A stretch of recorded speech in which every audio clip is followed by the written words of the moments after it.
अस्सलाम वालेकुम dear students, welcome back to my channel. ये है आपका फेवरेट चैनल फ्री एकेडमिया।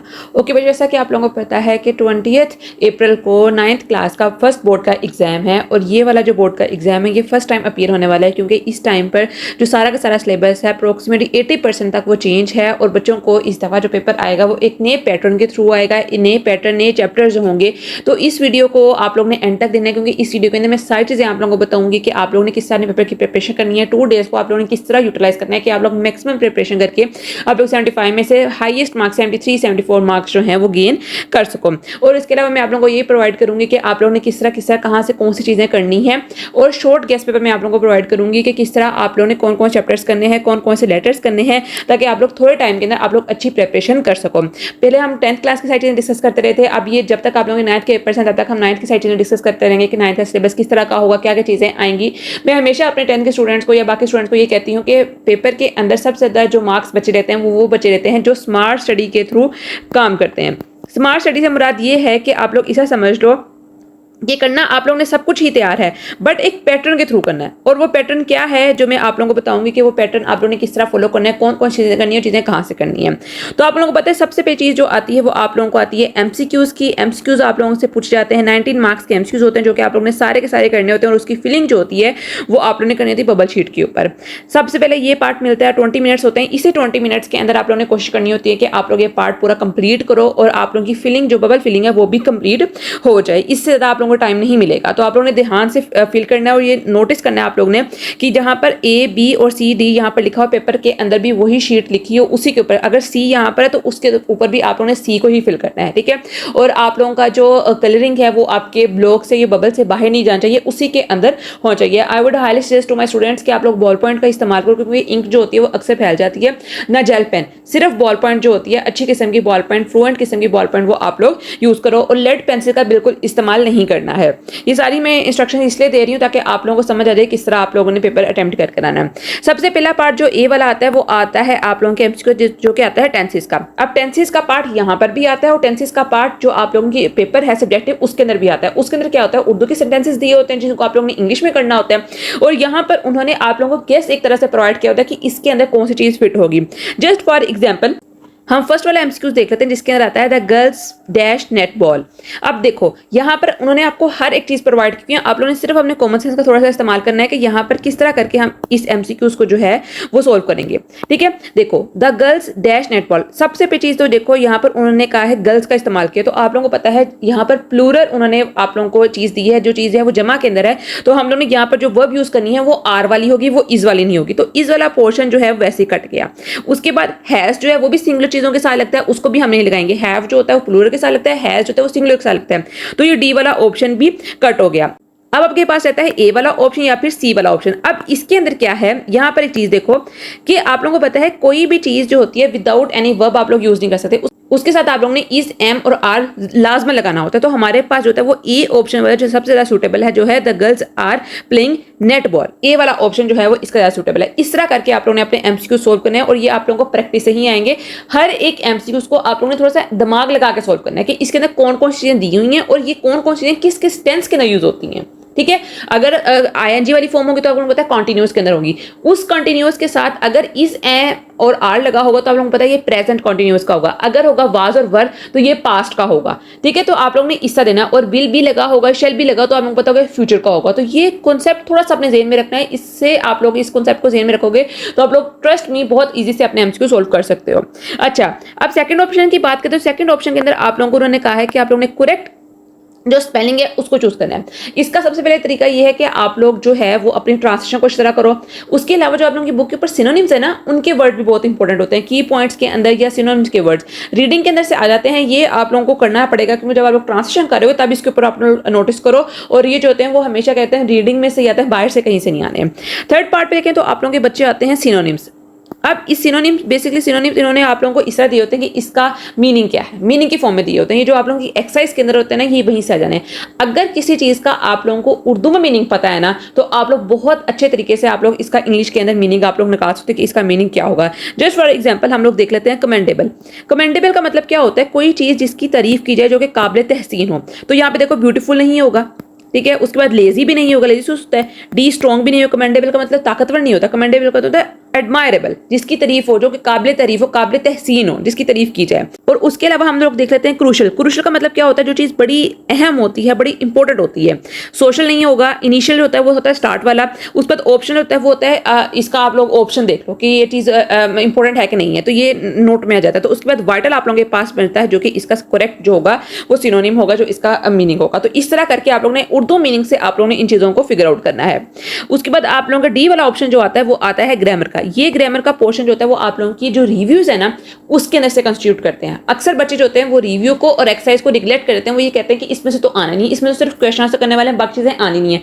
ये गलतफहमी में नहीं रहना है, रिव्यू बहुत अच्छी तरीके से करनी है। और जो चैप्टर्स आप लोगों के इंक्लूड हैं, इंक्लूडिंग पोएम्स, पोएम्स के अंदर एक्सरसाइज बहुत बड़ी होती है, उसके अंदर सारा ग्रामर का पोर्शन होता है, पार्टिसिपल होते हैं, प्रोनाउंस की टाइप होती हैं, वर्ब की टाइप होती हैं, हर एक चीज उसके अंदर होती है। उसके अलावा आप लोग अपनी ग्रामर एंड कंपोजिशन की बुक देखो, उसके ऊपर भी बहुत चीजें मेंशन है, तो आप लोग वहां से कर लोगे, बाहर से कोई चीज नहीं आनी है। कॉन्सेप्ट ले लोगे तो आप लोग बहुत आसानी से इसको कर सकते हो। तो इस तरह आप लोगों ने अपने एमसीक्यूज तैयार करने हैं। एमसीक्यूज के हवाले से गेस्ट पेपर कोई नहीं लेना, कोई आप लोगों को प्रोवाइड करता है कि 20 एमसीक्यूज कर लो, 50 एमसीक्यूज ये कर लो, नहीं बच्चों, ऐसा नहीं होता। आप लोगों ने जब तक इसका कॉन्सेप्ट ना अपने जहन में बैठाया कि हाँ इसके अंदर ये चीज होगी, आप लोग सिर्फ उसके इनिशियल याद कर लो, कुछ कुछ चीजें बातें याद कर लोगे तो आप लोग बहुत अच्छे तरीके से अपने एमसीक्यूज क्लियर कर सकते हो। उसके सब्जेक्ट की तरफ चलते हैं। तो बच्चों आप लोगों को पता है कि ये 56 मार्क्स का होगा और आप लोगों को 2 आवर 10 मिनट्स दिए जाएंगे इसको सोल्व करने के लिए। अच्छा, क्वेश्चन नंबर 2 की बात करें। अब इसके साथ साथ मैं आप लोगों को बताती भी जाऊंगी कि आप लोगों ने कौन कौन से चैप्टर्स करने हैं, कौन कौन चैप्टर्स नहीं करने, तो हमारी चीजें एक साथ ही कवर हो जाएंगी। सबसे पहली चीज आती है जो आप लोगों के चैप्टर्स में से आते हैं क्वेश्चन आंसर। टोटल आप लोगों को 5 क्वेश्चन आंसर आते हैं, जो आप लोगों ने 3 करने होते हैं। अब इसके अंदर हम लोगों ने कौन कौन से करने हैं मैं आप लोगों को बताती हूँ। बच्चों इसके अंदर आप लोगों ने सिर्फ और सिर्फ ये चैप्टर्स करने हैं, चैप्टर नंबर 1, 2, 3, 4, 6 और चैप्टर 1 की रिव्यू। सिर्फ ये वाले चैप्टर्स आप लोग कर लो, क्योंकि इसमें से आप लोगों को 3 शॉर्ट क्वेश्चन आंसर आ जाने हैं, तो आप लोगों के 3 के 3 हो जाएंगे पूरे। जो बाकी चैप्टर्स हैं, चैप्टर नंबर 7 और 9 और रिव्यू 2, इसमें से आप लोगों को 2 आने हैं। अब देखो मैं आप लोगों को क्यों नहीं कह रही कि आप लोग वो करो, क्योंकि बाद में आप लोगों का एक क्वेश्चन रहेगा। अगर आप लोग चॉइसेस अभी स्टार्ट से करना शुरू कर दोगे ना, तो आप लोगों को आगे जाके बहुत मुश्किल हो जाएगी, क्योंकि आगे जाके भी आप लोग कुछ चॉइसेस जो है वो लाजमन करोगे। तो बेहतर यही होगा कि आप लोग इस क्वेश्चन नंबर 2 जो ए वाला है, इसमें से आप लोग चैप्टर नंबर 1, 2, 3, 4 और 6 ये चैप्टर्स कर लो, इनके सारे शॉर्ट क्वेश्चन आंसर कर लो। और बॉक्स वाले भी, रीडिंग के अंदर जो बुक्स वाले क्वेश्चन उनको भी एक नजर लाजम पढ़ के जाना है, क्योंकि ये आप लोगों की बुक का पार्ट है और एक्सरसाइज का पार्ट है, वो आने हैं आप लोगों को, वो आ सकते हैं। आई थिंक तो यहाँ पर उन्होंने कोई ना कोई चीज़ जो है वो यहाँ पर क्वेश्चन जरूर दिया होगा कि ओकास के बारे में या जो अरेबिया का लैंड है उसके बारे में उन्होंने जरूर आपसे कोई क्वेश्चन जो है वो इस तरह पूछेंगे। तो कोशिश करना है कि उनको एक नजर बस देख लो कि इसके अंदर आप लोग किस आंसर रट्टा मत लगाना, बट एक नजर देख के जाना। उसके बाद क्वेश्चन नंबर 2 की बात करते हैं, बी वाला। अब इसके अंदर क्या है, इसके अंदर जो आप लोगों के प्ले है उसमें से आने हैं आप लोगों के क्वेश्चन। अच्छा, अब प्ले के अंदर जो होता है ना, जो फर्स्ट ईयर सेकेंड ईयर का प्ले था, अगर मैं थोड़ा सा आप लोगों को भी पता नहीं होगा, आप लोग नहीं पढ़ोगे, जो हमने पढ़ा था, तो उस प्ले के अंदर जो एक इंपॉर्टेंट चीज होती थी ना, वो होती थी करेक्टर्स के बारे में। करेक्टर्स के बारे में पूछते थे कि ये करेक्टर जो है वो किस तरह का था, उसके बारे करेक्टर के बारे में आप लोग क्या जानते हो। तो आप लोगों को करेक्टर के बारे में थोड़ी सी इन्फॉर्मेशन अगर होगी ना, तो आप लोग अपने क्वेश्चन बहुत आसानी से सोल्व कर सकते हो। तो अब इसके अंदर हम लोगों ने कौन से चैप्टर करने हैं, इसमें क्वेश्चन कौन से करने हैं। तो बच्चों आप लोगों को 2 क्वेश्चन आने हैं, जिसमें से आप लोगों ने एक अटेम्प्ट करना है। तो आप लोग कौन सा क्वेश्चन करोगे, तो बच्चों आप लोगों ने अपने प्ले के जो एक्सरसाइज वाले फर्स्ट 6 क्वेश्चन है ना, यहाँ पे लिख देती हूँ, प्ले के फर्स्ट 6 क्वेश्चन जो हैं वो इस तरह कर लेने हैं। फर्स्ट 6 क्वेश्चन आप लोग इस तरह कर लोगे तो मैं आपको गारंटी देती हूँ कि उनमें से एक या मैक्सिमम 2 क्वेश्चन आ ही जाएंगे आप लोगों को। तो आप लोगों ने फर्स्ट 6 क्वेश्चन जो है वो इस तरह कर लेने हैं। अगर आप लोगों को दिल करता है कि आप लोग ज्यादा करना चाहते हो, कि आप लोग कोई चॉइस नहीं करना चाहते, तो क्योंकि आप लोगों को आधों में से आप लोगों ने एक ही अटेम्प्ट करना है, तो आप लोग सारे के सारे भी कर सकते हो। आप जाते हैं सेक्शन नंबर 2 के ऊपर। सेक्शन नंबर 2 के ऊपर बच्चों आप लोगों को 3 पैराग्राफ आएंगे ट्रांसलेशन का, जिसमें से आप लोगों ने 2 करने होंगे और हर एक कैरी करा होगा 4 नंबर का। अब इसमें से आप लोगों ने कौन कौन से चैप्टर्स करने हैं ट्रांसलेशन के अंदर। अब देखो चैप्टर नंबर 9 में से तो आप लोगों को एक पैराग्राफ आएगा, ठीक है। अब उसके बाद भी आप लोगों का एक चैप्टर जो है वो बच आता है, तो क्यों ना हम लोग इस चैप्टर 9 को हम स्किप करते हैं, हम लोग करते हैं चैप्टर नंबर 1, 2, 4 और 6, क्योंकि इन 4 चैप्टर्स में से आप लोगों को 2 पैराग्राफ कह जाने हैं, तो आप लोगों को तीसरा चैप्टर जो है वो करना ही नहीं पड़ेगा, उसकी तरफ आप लोगों ने देखना ही नहीं। आप लोगों ने सिर्फ और सिर्फ ये चैप्टर्स कर लें, चैप्टर नंबर 1, 2, 4 और 6 इस तरह कर लेने, ताकि आप लोगों की तैयारी जो है वो हो जाए, ठीक है। उसके बाद आता है आप लोगों की समरी। अब देखो यहाँ पर आप लोगों की बुक के अंदर सिर्फ 2 ही समरीज जो है वो मेंशन है, इफ एंड एफोर्डेड, सिर्फ और सिर्फ। अच्छी तरह समरी याद कर दो, दोनों के दोनों। इसके अंदर चॉइस ना हो, क्योंकि इसके अंदर चॉइस नहीं आनी है, तो आप लोग चॉइस लो ही ना इसके अंदर, क्योंकि इसके मार्क्स जो है वो 5 नंबर है, तो आप लोग क्यों अपने मार्क्स जो है 70 तक लेके आ जाते हो ना, ये हरकत नहीं करनी। आप लोग ने समरीज जो है वो दोनों करनी है, डैफोडिल और इफ। अगर फर्स्ट टाइम वाले पेपर के अंदर डैफोडिल आ रही है तो ये नेसेसरी नहीं है कि दूसरे वालों को जो है वो डैफोडिल रिपीट नहीं होगी या इफ भी आएगी। अक्सर औकात क्या होता है कि सेम भी आ जाती हैं और अक्सर जो होता है वो ऑपोजिट भी हो जाती हैं। तो आप लोगों ने दोनों समरीज जो है वो बहुत अच्छी तरह तैयार करनी है और उनकी जो वोकैबुलरी है बहुत अच्छी होनी चाहिए। उसके बाद बच्चों आते हैं आप लोगों के क्वेश्चन नंबर 5, जो कि आता है कि आप लोगों ने यहाँ पर सेंटेंसेस लिखने हैं क्वेश्चंस के। अब यहाँ पर आप लोगों को 8 आएंगे और आप लोगों ने सिर्फ और सिर्फ करने हैं 5। तो अब इसके अंदर क्या है इसका हल है। अब देखो जो आप लोगों को पहले 5 आएंगे ना, वो आएंगे चैप्टर नंबर 7 + 9 + 11 और रिव्यू 2 में से। अब यहाँ पर मजे की बात यह है कि मैंने आप लोगों की बुक देखी थी, उसके अंदर रिव्यू 2 में से तो है नहीं, तो आप लोगों ने सिर्फ ये 3 चैप्टर्स के सेंटेंसेस जो हैं वो अच्छे तरीके से याद कर लेने हैं, चैप्टर नंबर 7, 9 और 11, ताकि आप लोगों के 5 जो हैं वो यहाँ से कंप्लीट हो जाएं। जो बाकी अगर आप लोग एक चॉइस में कर जाते हो वो तो आप लोग आराम से भी कर सकते हो, आप लोगों को पता चल जाएगा उसका मीनिंग अगर आप लोगों को अच्छी तरह आता होगा। तो कोशिश करना कि आप लोग एक एक्स्ट्रा कराओ, मीनिंग आता है नहीं आता कराओ एक एक्स्ट्रा, ठीक है, क्या पता सही हो जाए।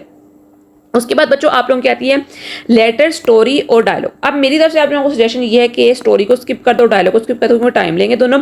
लेटर करो, मैंने अपनी प्रीवियस वीडियो के अंदर आप लोगों को बताया कि आप लोगों ने लेटर किस तरह लिखना है, उसको एक नजर लाजमन देख लेना। मैं लिंक जो है वो लगा दूंगी, ऊपर आ भी रहा होगा, तो उसको आप लोग लाजमन देखो और समझो कि किस तरह आप लोगों ने अपना लेटर जो है वो प्रिपेयर करना है। वीडियो के अंत पे मैं आप लोगों को कुछ इंपॉर्टेंट लेटर्स भी बताऊंगी, वरना जो आप लोगों की बुक के ऊपर लेटर्स मेंशन है वही कर लेना, वही एनफ होंगे और वही आप लोगों को इंशाल्लाह आने हैं, इससे ज़्यादा नहीं आएगा, बाहर से कुछ नहीं है, सारा बुक में से आना है। उसके बाद क्वेश्चन नंबर 7 जो आता है बच्चों, वो आता है आप लोगों का पैसेज का, जिसके अंदर आप लोगों ने पैसेज में से क्वेश्चन के आंसर ढूंढ के आप लोगों ने लिखने हैं। ये आप लोगों की ग्रामर एंड कंपोजिशन से आएगा, बाहर से नहीं आएगा, वही सारे अच्छी तरह तरीके से याद कर लेना, उसी में से आप लोगों को आएंगे। देन आता है आप लोगों के translate 5 of the following sentences. अब इसके अंदर क्या है कि आप लोगों ने कौन कौन से टेंसेस करने हैं। तो बच्चों सबसे पहले आप लोगों ने प्रेजेंट क्या, इंडेफिनेट, कॉन्टिन्यूअस और परफेक्ट, ठीक है। और पास्ट का बच्चों आप लोग ने इंडेफिनेट और कॉन्टिन्यूअस और फ्यूचर का इंडेफिनेट, बस ये अगर आप लोग कर लोगे तो आप लोगों के यहां से सेंटेंसेस जो हैं वो प्रिपेयर हो जाएंगे, बहुत अच्छे तरीके से हो जाएंगे। और इसको करने का तरीका सबसे अच्छा क्या है कि आप लोगों ने उर्दू में उनकी पहचान याद कर लेनी है, बस उर्दू में पहचान याद कर ली तो आप लोगों को बहुत अच्छे तरीके से अपने टेंसेस जो है वो प्रिपेयर कर लोगे। और लास्ट पर पोर्शन जो आप लोगों को आता है वो आता है कि आप लोगों ने चेंज द वॉइस करना है। ये भी आप लोगों की ग्रामर एंड कंपोजिशन के ऊपर है, सारे के सारे मेंशन किए हुए हैं, जो स्टेप उन्होंने लिखा हुआ है कि इस तरह आप लोगों ने ग्रामर एंड कंपोजिशन प्रिपेयर करनी है, इस तरह स्टेप आप लोगों ने फॉलो करना है, तो वही आप लोगों ने कर लेना है, दैट वुड बी एनफ, ठीक है। तो इस तरह आप लोगों ने आप फॉलो करना है। अब मैं आप लोगों को बताती हूँ कि आप लोगों ने किस तरह अपनी तैयारी स्टार्ट करनी है। सबसे पहले चीज़ जो वो है आप लोगों ने कौन सी करनी है, उसका भी मैं आप लोगों को गेस्ट पेपर प्रोवाइड करती हूँ। अच्छा, सबसे पहली चीज़ जो आप लोगों ने करनी है 18 अप्रैल को, सॉरी 18 अप्रैल को, क्योंकि आप लोगों के पास 19 अप्रैल का लीड है, 18 अप्रैल को बच्चों सबसे पहले हम करेंगे ट्रांसलेशन,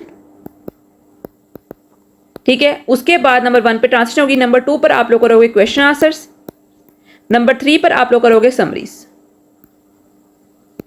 सबसे इंपॉर्टेंट चीज। नंबर 4 पर आप लोगों की जो एक्सरसाइज है उसके सेंटेंसेस, क्योंकि एक्सरसाइज आप लोग, क्योंकि जब आप लोग एक चीज कर रहे हो ना तो आप लोगों का फ्लो बना हुआ कि हम लोग ने एक्सरसाइज भी प्रिपेयर कर लिया, ट्रांसलेशन भी कर लिया है, सारी चीजें करें तो आप लोगों के ऊपर बोझ नहीं बनेगा। इसके लिए क्या होगा, ट्रांसलेशन का पैराग्राफ आप लोगों का कंप्लीट हो गया, क्वेश्चन आंसर कंप्लीट हो गए, समरीज कंप्लीट होगी, सेंटेंसेस कंप्लीट हो गए। उसके अलावा आप लोगों का एक्सरसाइज का मेजॉरिटी ऑफ पोर्शन जब कंप्लीट हो गया सेंटेंसेस के साथ ही, तो आप लोगों के एमसीक्यूज भी काफी हद तक प्रिपेयर हो जाएंगे, क्योंकि आप लोगों ने सिनोनिम्स भी उसके अंदर कर लेने हैं, ग्रामर की टाइप भी कर लेनी है, तो ये आप लोगों का तैयार हो गया। उसके बाद बच्चों आप लोगों ने 19 अप्रैल को क्या करना है, 19 अप्रैल को आप लोगों ने लेटर्स करने हैं, पैराग्राफ करने हैं, टेंसेस करने हैं, और उसके बाद आप लोगों के एक्टिव पैसेज रहते हैं। अब जब आप टेंसेस करोगे, एक्टिव पैसिव्स करोगे, तो आप लोगों के दोबारा से टेंसेस रिवाइज हो जाएंगे, दोबारा से आप लोग ये चीज जो है वो शुरू कर लोगे। आप देखते हैं आप लोगों की कौन सी चीज रहेगी, एक्टिव पैसिव्स भी हो गए आप लोगों के, टेंसेस भी हो गए हैं, कंपोजिशन पैराग्राफ भी हो गए हैं, लेटर भी हो गया है, सेंटेंसेस के हो गए हैं, समरीज भी हो गई हैं, ट्रांसलेशन भी हो गया, क्वेश्चन आंसर भी हो गए। ईच एंड एवरीथिंग इज बच्चों कंप्लीट। तो आप लोगों ने 2 दिनों में इस तरह आप लोगों ने अपना पैटर्न लेकर चलना है, ठीक है। इसको आगे पीछे कर सकते हो, जिस तरह आप लोगों को शेड्यूल सही लगता है उस तरह आप लोग बना सकते हो। अब देखते हैं बच्चों आप लोगों के इंपॉर्टेंट लेटर्स।